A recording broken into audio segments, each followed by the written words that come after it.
Agora, pincel de sombra. Vamos falar um pouquinho sobre o pincel de sombra. Deixa eu pegar aqui alguns.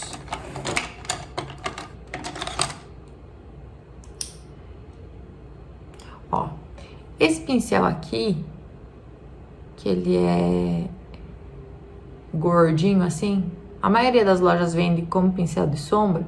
Esse pincel aqui, ele é indicado para aplicar a sombra, tá? Ele não é um pincel para esfumar a sombra.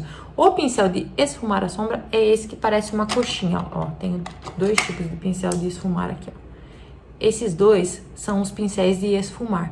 Então, quando você vai esfumar uma sombra, é com esses aqui que você utiliza, ó. Um é da Macrylan, outro é da Ruby Rose, esses aqui. Pincel de esfumar sombra, tá? Quando você vai comprar, tá escrito na embalagem. Eu super indico você ter um pincel de esfumar, principalmente se você quer um acabamento mais leve na sua sombra. O pincel de esfumar é fundamental. Você não consegue fazer uma sombra esfumada se você não tiver um pincel macio de esfumar.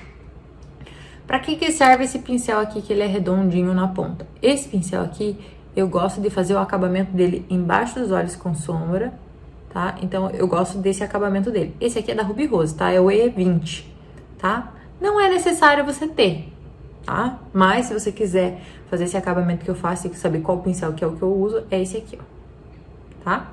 O E20.